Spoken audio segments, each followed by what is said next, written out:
Aku berangkat ke desa. Rumah nenek tujuanku. Naik kereta api sekitar 1 jam. Aku sampai di desa yang ada perkebunan teh yang sangat luas. Dinginnya udara, tapi berhasil memanjakan mataku dengan keindahan pemandangan yang tak kujumpai di kota. Selamat datang di desa, Dinda, ucapku di hati sambil melangkah. Desa ini sangat indah. Bangunan rumah mulai banyak. Teringat waktu kecil, setiap liburan pasti ke desa ini. Tapi itu hanya kenangan. Kulihat dekat sungai ada sedang pembangunan jembatan. Ramainya para pekerja membuat jalan ini tidak terlihat sepi. Rumah nenek sangat sederhana. Dulu rumah ini masih berdinding papan. Orang tuaku berhasil merehab rumah ini sehingga layak huni dan kokoh. Lantai pun sudah dikeramik. Rumah kecil dengan halaman yang luas. Sekeliling rumah banyak bermacam pohon buah-buahan. Sebelum menginjakkan kaki di perkebunan teh yang sangat luas, ku buka pintu rumah. Rumah ini sudah lama tak berpenghuni. Semenjak nenek meninggal setahun yang lewat, perabotan rumah dan tempat tidur sudah ditutup kain putih agar debu tak menempel. Ku letakkan tas di kamar, lalu aku mulai membersihkan rumah ini. Harus sedikit ekstra tenaga karena baru juga sampai. Untung Kak Murni sudah persiapkan bahan makanan hingga untuk 3 hari ke depan. Aku tak perlu kesulitan ke warung. Warung cukup jauh hingga harus berjalan kaki sekitar 12 menit. Ponselku berdering, ada panggilan masuk dari Kak Yuda. Rasa ragu, ku putuskan tidak menjawab. Aku tak ingin ia bimbang karena sekarang aku yakin ia pasti bersama Bunga. Ponselku berdering lagi, tapi kali ini WA masuk dari Kak Yuda. Ku buka pesan WA tersebut. "Kamu di mana, Din? Tadi ku cari ke rumahmu, tak ada orang. Kata Silvi, hari ini kamu tak kerja." Hanya ku baca tanpa ku balas. Mungkin Kak Murni ke rumah orang tua almarhum suaminya. Mungkin. Kak Yuda, terima kasih. Terima kasih karena membelaku, ucapku dengan mata berkaca. Mengingat ia dipukul tanpa membalas, ada rasa kasihan. Aku tahu Kak Yuda bukan tak bisa membalas. Semua lantaran aku. Ternyata ada juga WA dari Silvi. Ku buka pesan WA itu. "Din, kok nggak masuk kantor? Kamu sakit? Barusan Kak Yuda menanyakanmu dan hampir 10 kali. Ada apa? Kamu baik-baik aja kan?" Ku balas pesan WA Silvi. "Aku baik-baik aja, Sil. Kerja yang rajin, kurangi makan keripik kentang biar dapat jodoh." Idih, keripik kentang gak bakalan tergantikan dengan apapun termasuk jodoh. Aku tahu itu. Hehehe. Din, apa yang terjadi? Pak Ridwan juga nanyain tuh. Pak Ridwan menanyakan aku, buat apa lagi? Semua sudah kuanggap berakhir.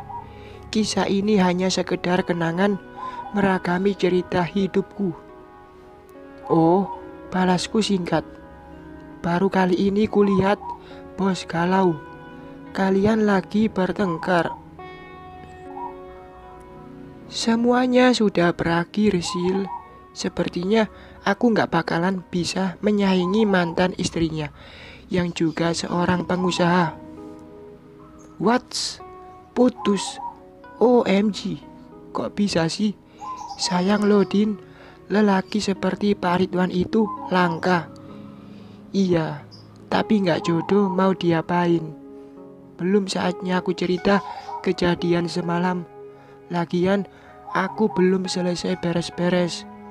Sylvie pasti kepo badai tsunami dan akhirnya bercerita memakan waktu lama. Sayang ya, padahal aku sangat berharap kalian menikah. Sedang ingin mengetik balasan pesan WA Sylvie, tiba-tiba terdengar suara langkah di samping rumah.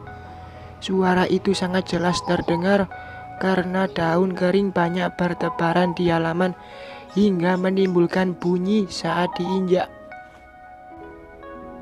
Siapa sih? Gumamku. Rasanya mulai sedikit takut. Tentu aku takut. Rumah ini jauh dari rumah tetangga. Sekitar rumah sepi dan hanya ada pohon-pohon sebelum perkebunan teh. Tenang Dinda, tenang. Ucapku mensugesti diri agar tak takut. Suara langkah itu semakin jelas dan terdengar seperti mondar-mandir di halaman samping hingga halaman belakang. Ku masukkan ponsel ke saku celana, lalu ku ambil sapu sebagai senjata. Aku melangkah ke pintu. Ku intip keluar. Jantungku langsung berdetak takut. Ada seorang lelaki memakai jaket hitam dan topi hingga wajahnya tak jelas karena membelakangi pintu. Apakah di desa juga ada penjahat? Tanyaku di hati. Ku tekan handle pintu ingin membuka. Jika aku berada di luar rumah, sangat mudah melarikan diri. Lagian, hari masih siang. Aku tak boleh takut. Di perkebunan teh, pasti banyak pekerja sedang memetik daun teh. Hap. Uh. Secepatnya, ku pukul seseorang itu dengan sapu. Aduh, Dinda, ini aku, ucapnya berusaha menghindar. Pukulanku terhenti mendengar suaranya yang sangat tak asing di telingaku. Kak Angga, rasanya tak percaya. Ia ada di sini. Jangan-jangan ia mengikutiku.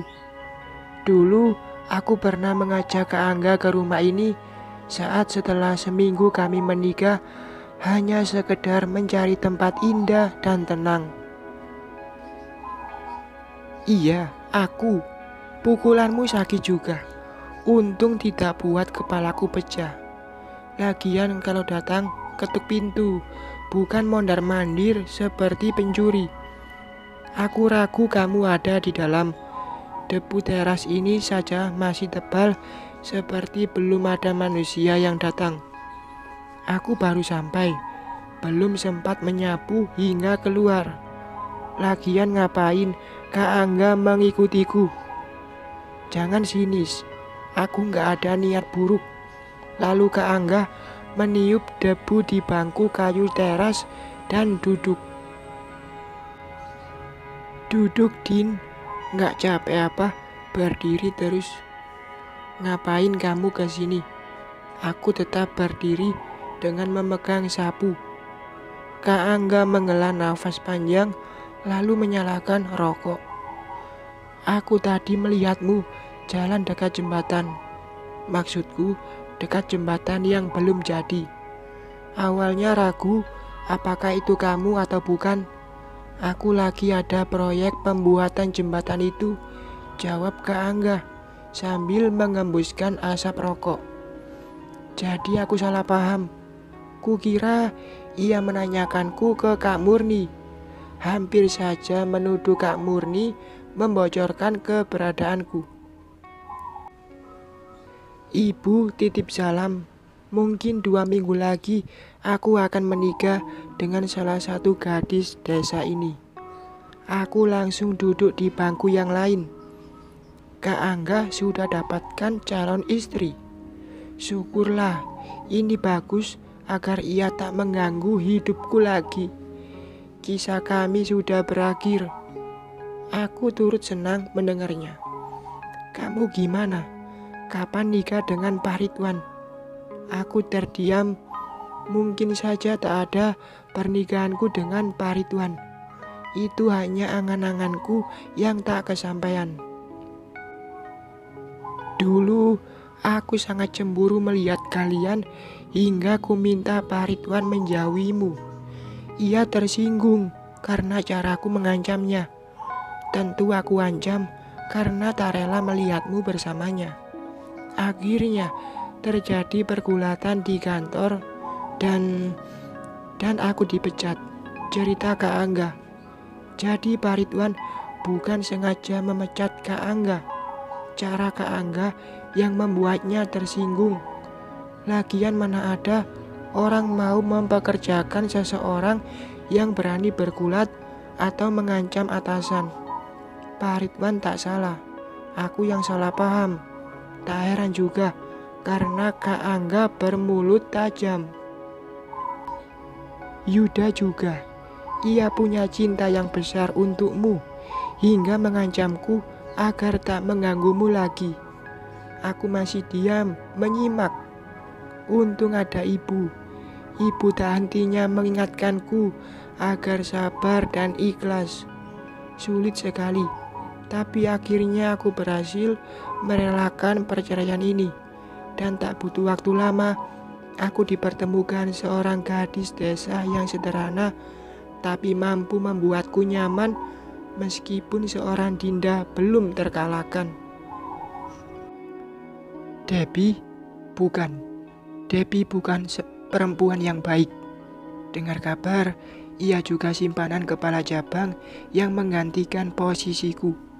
Intinya, sebajingan apapun seorang lelaki pasti menginginkan istri dari perempuan baik-baik. Kak Anggi, entah kenapa ingin dengar kabarnya. Sudah lama kami tak bertemu ataupun bicara. Nomornya pun sudah aku blokir. Di Facebook pun ia tak pernah lagi posting status yang menyinggungku. Kak Anggi rujuk dengan Gara. Mereka berhasil rujuk kecuali kita. Maafkan aku, ucapku pelan. Rumah ini juga punya kenangan bagi kita. Saat itu aku sangat beruntung dan bahagia.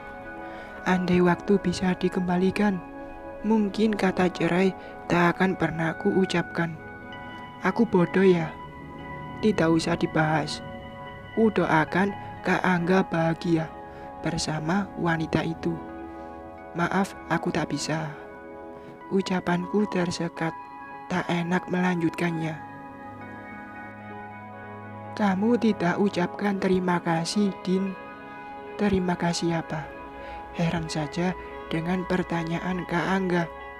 Ucapan terima kasih karena aku telah menceraikan kamu. Kamu hebat, dapat penggantiku yang jauh lebih baik dariku. Tapi aku juga berterima kasih dengan kisah sebulan menjadi pendampingku. Terima kasih dengan kebahagiaan itu. Terima kasih memberikan pelajaran berharga dalam hidupku. Jika ini tak terjadi, belum tentu aku bisa belajar ikhlas. Terima kasih, Kak. Hanya itu yang bisa ku katakan. Apakah aku bisa mendapatkan lelaki yang kucintai? Apakah aku harus menjanda dulu dan entah sampai kapan?